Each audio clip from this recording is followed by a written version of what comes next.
Alors que le salon de Francfort va bientôt ouvrir ses portes, c'est peut-être une preuve supplémentaire que ce type d'événement est dépassé. Déjà, il y a de plus en plus de constructeurs qui boudent ce salon, comme celui de Paris. On pense à Peugeot, Citroën, même des constructeurs japonais ou coréens comme Kia. Et puis, maintenant, les nouveautés ne sont plus dévoilées lors de ces salons, mais en amont.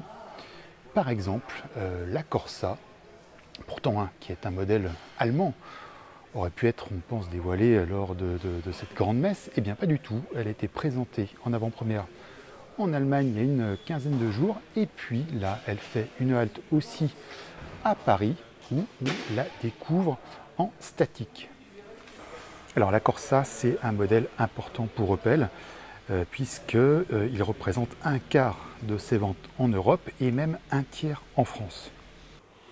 C'est la 6e génération de ce modèle apparu en 1982 et comme Opel appartient maintenant à PSA, rappelons-le, elle reprend donc la plateforme du Citroën C3 Aircross et de la future Peugeot 208.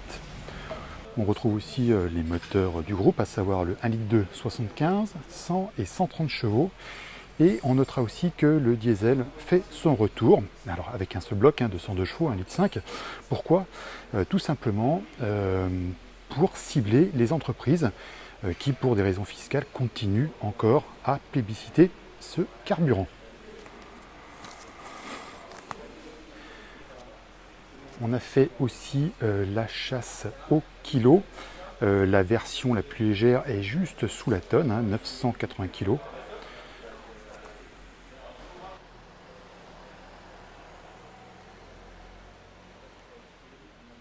À l'intérieur, on a un système multimédia avec un écran selon les versions 5, 7 ou même 10 pouces.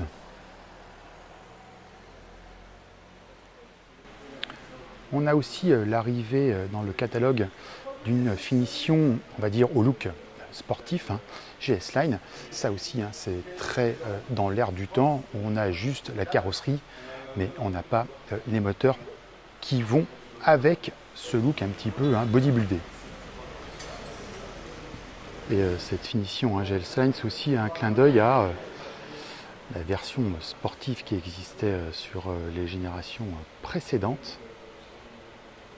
Autre nouveauté, on a une version 100% électrique, comme sur sa cousine, la Peugeot 208, dont elle reprend d'ailleurs la batterie de 50 kW.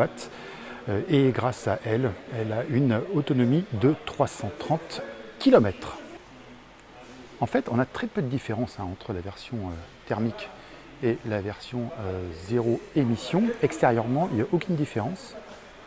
Ça se manifeste juste dans les jantes et c'est voulu, parce que d'après les études chez Opel, la clientèle justement ne veut pas une différenciation entre un modèle thermique et un modèle électrique.